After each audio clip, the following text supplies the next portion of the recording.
Seigneur, c'est Dr Élisée Wakubemba. Nous sommes dans la garnison prophétique. Nous disons d'abord merci au visionnaire Tony Abraham. Comme vous venez, on vient de terminer notre œuvre qui parlait sur le thème « De qui ce jeune homme est-il fils ?» Dans ce message, vous devez comprendre, c'est un message profond qui nous parle de la paternité. Aujourd'hui, nous sommes dans un monde de confusion où tout le monde veut être père et le père n'arrive pas à avoir des fils authentiques ou des fils fidèles. L'essentiel du message que nous avons donné est que le véritable fils doit être fidèle à son père. Le véritable fils doit embaumer son père. Et dans ces messages, vous allez comprendre une chose, la chose que Dieu nous a beaucoup appris.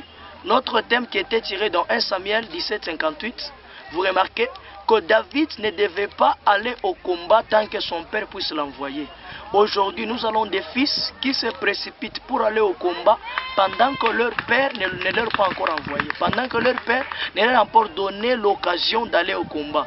Si tu sors avant le temps, tu vas perdre ta grâce, le diable va écraser ta grâce, le diable va anéantir.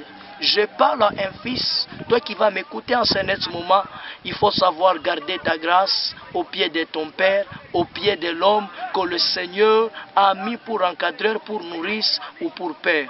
Ce message a pour mission de renforcer les relations de père et de leur fils. Il y a une autre chose, dont c'est une question que les gens nous posent. Les gens nous parlent que Christ dit que n'appelez personne père sur la terre. Il y a de ces gens qui évoquent la pensée de dire que le père spirituel n'existait pas. Bien-aimé dans le Seigneur, quand Christ dit n'appelez personne père sur la terre, d'abord, nos pères biologiques, comment nous les appelons? Nous les appelons de pères. Ce que Christ a parlé dans un sens pour dire que le père que l'on parlait, c'est par rapport à la sémence. Il n'y aura pas un autre père qui peut nous engendrer par la sémence que Dieu qui a une sémence qui est sa parole.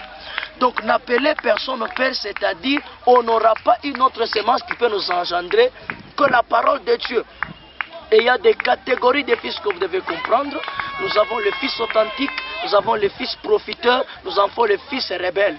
Les fils authentiques sont ceux qui sont fidèles et qui règnent dans le bon temps comme le Salomon. Les fils profiteurs, ce sont des Adonijah.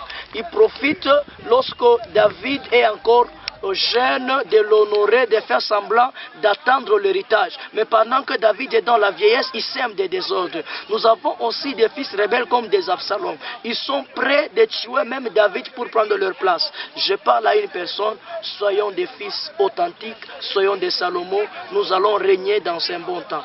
Pour ce qui est du Père, nous avons le Père de la foi, dont la Bible nous parle d'Abraham, Isaac et Jacob.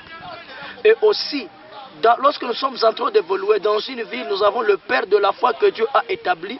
Lorsque nous le voyons, notre foi prend de la croissance. Lorsque nous le voyons, notre foi se fortifie. Nous avons le Père spirituel, ceux qui nous ont engendrés par l'évangile. Nous avons le Père de ministère, ceux qui nous ont initiés au ministère. Nous avons aussi le mentor ou le coach. Il ne faut jamais faire la différence d'appeler tout le monde Père, car tout le monde n'est pas Père. Il y a certaines de personnes qui sont même des fils spirituels, qui n'ont même pas le même niveau que toi dans l'esprit, mais tu leur appelles Père. On n'appelle pas Père par la dimension, par la manière de travailler, mais nous reconnaissons un Père par la sémence. Que le Seigneur Dieu vous bénisse.